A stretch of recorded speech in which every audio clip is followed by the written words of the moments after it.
Pernah dengar berita terbaru soal Google yang investasi besar-besaran di India buat rekrut talenta AI? Iya, katanya sampai 3,4 triliun. Angka itu luar biasa ya. Kenapa mereka fokus ke India menurutmu? Salah satunya karena India punya banyak anak muda berbakat di bidang teknologi. Populasinya juga besar, jadi sumber SDM melimpah. Benar juga. Dan universitas di India memang terkenal melahirkan banyak insinyur dan pakar IT. Google pasti ingin talenta terbaik. Selain itu, gaji di India relatif lebih terjangkau dibanding negara barat.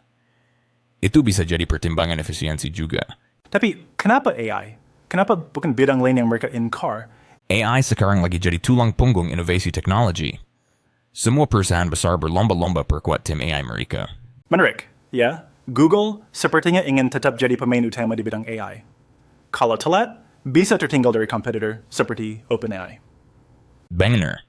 Selain itu, AI punya peran besar di masa depan. Dari automasi sampai analitik data, investasi ini semacam menanam pohon untuk masa depan. Tapi menurutmu, apakah ada tantangan kalau banyak talenta India direkrut Google? Apakah itu bisa memicu brain drain? Itu mungkin saja terjadi. Tapi di sisi lain, bisa juga jadi peluang bagi India untuk meningkatkan standar pendidikan dan teknologi mereka sendiri. Setuju.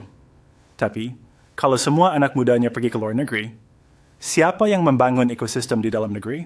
Nah, disinilah peran pemerintah penting. Mereka harus menciptakan iklim yang mendukung inovasi lokal supaya talenta nggak cuma keluar. Menarik ya.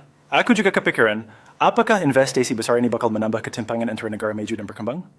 Bisa jadi. Tapi kalau dikelola dengan baik, justru bisa mempercepat transfer ilmu dan teknologi ke India. Jadi, investasi 30 triliun ini bukan cuma soal uang, tapi juga soal masa depan teknologi dunia. Tepat sekali.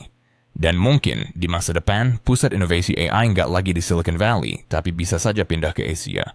Wah, bayangkan saja, mungkin saja AI yang kita pakai suatu hari nanti dikembangkan di Bangalore. Siapa tahu kan, dunia makin global dan talenta bisa muncul dari mana saja. Nah, menurutmu, investasi seperti ini bakal bikin negara lain juga ikut-ikutan? Kemungkinan besar. Ini semacam efek domino. Negara yang punya SDM unggul pasti jadi incaran perusahaan global. Seru juga membayangkan masa depan AI yang lebih beragam dan inklusif. Betul. Yang penting semua pihak bisa dapat manfaat, bukan cuma perusahaan besar saja. Setuju. Nah, kira-kira apa langkah selanjutnya yang harus diambil agar kolaborasi semacam ini benar-benar berdampak positif untuk semua? Pertanyaan bagus. Mungkin kita bisa bahas itu di episode berikutnya.